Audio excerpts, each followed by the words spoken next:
For almost 3 decades, video game movies haven't exactly earned the best reputation.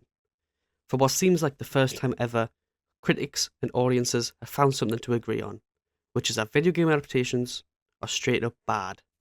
You've probably heard it all before. Complaints about tangled plotlines, overwhelming visuals, and cynical cash grabs. But here's the thing. These criticisms miss the truth behind these failures. These movies aren't inherently bad. The issues run way deeper than you would expect. So don't point your fingers at the directors and filmmakers. It's not entirely their fault. The real challenge lies in how we judge these adaptations, and the true story behind that judgment. Today, I will explore why the conventional way of assessing video game adaptations is flawed, and why that matters for the future of this unique storytelling format.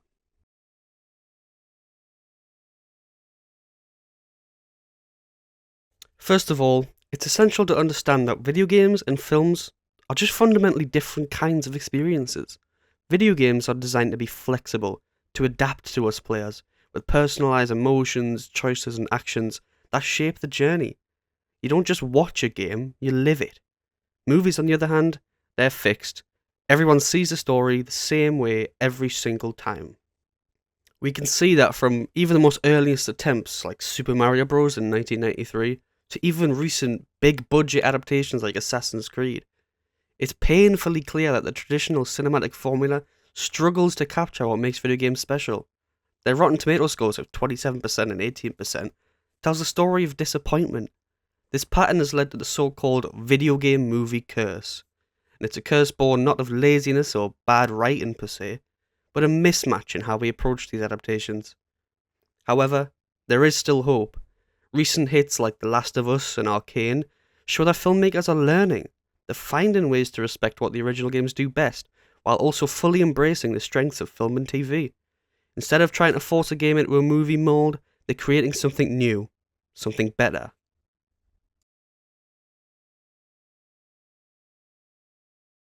Traditional adaptation theory debates tend to focus on fidelity, which is basically how closely a movie sticks to the source's original materials.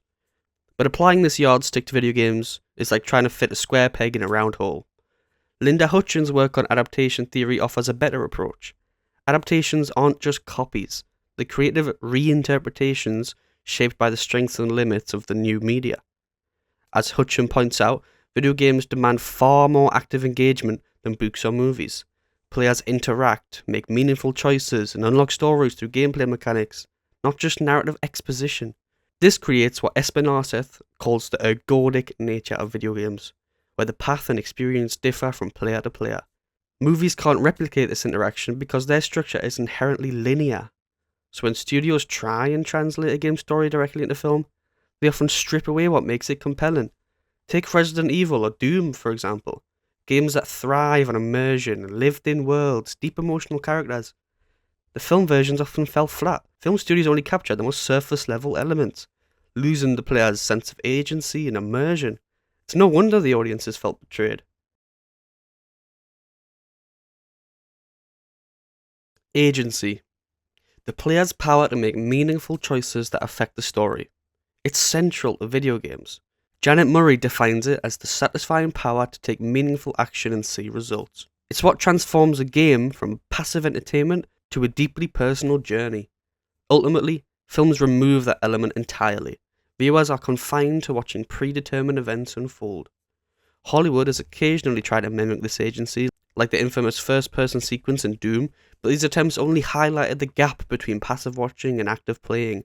Instead of recreating gameplay mechanics, successful adaptations are now focusing on translating agency into emotional stakes and character-driven decisions, especially in longer TV format. The Last of Us is a prime example. It uses its episodic structure to explore tough, moral, complex choices, inviting viewers to engage emotionally with the characters' dilemmas. This kind of story-driven approach allows the audience to feel in control in a way that suits the medium. It's not about gameplay anymore, it's about capturing the feeling of agency in a new form. Another challenge video game adaptations face is authorship. Unlike novels, where a singular author usually controls the story, games are the product of large, diverse teams, designers, writers, programmers, and even testers, all shaping the way we experience the game. When a game becomes a film or a show, the creative control shifts again, often leading to miscommunication or lost nuances. To combat this, recent productions increasingly involve original game creators and choose directors who genuinely love the source material. For instance, Shigeru Miyamoto had a deep involvement in the Super Mario Bros. Movie. He helped to preserve the beloved spirit of the game, from the story arcs and musical cues to almost every small detail hidden underneath. Henry Jenkins's concept of multimedia storytelling also matters here.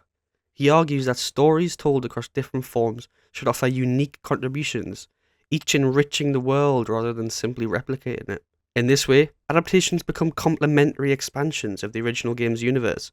The Last of Us benefits hugely from this approach by allowing more time to develop backstories, relationships, and world details, something not possible in a 2-hour movie.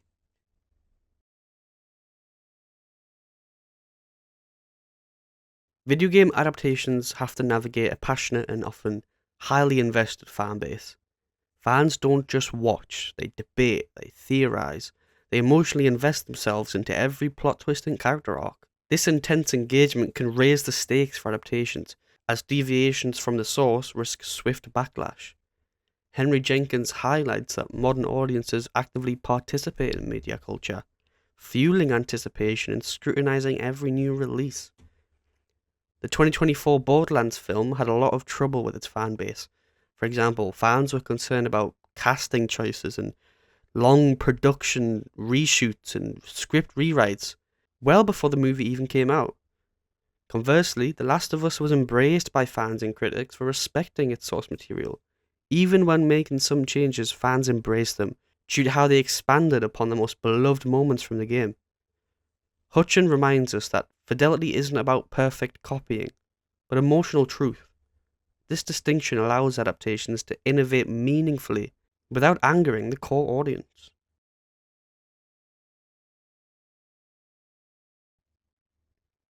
Looking ahead, we have to try and break this curse. The notion that video game adaptations are doomed to fail, it's outdated. As this discussion shows, the problems so often blamed on poor writing or production, it actually stems from deeper misunderstandings between two very different forms of media. By updating our adaptation theory and shifting the focus towards recreating player interaction, understanding collaborative authorship, and respecting fan culture, we can open the door for truly successful projects. Judging by upcoming adaptations like The Last of Us Season 3, the God of War TV series, Fallout Season 2, it's clear that some studios are starting to get it. Meanwhile, other projects still lean heavily on old habits. Minecraft 2, Sonic the Hedgehog 4, Mortal Kombat 2. It's clear there's still loads of work left to do to make sure that every new video game movie release has a good chance to become successful, not only with fans, but with critics and audiences. In the end, video game movies and shows shouldn't be seen as mere copies, but as new experiences inspired by the games. With patience and fresh perspectives, the curse can be broken, and these adaptations can finally get the respect and quality they deserve.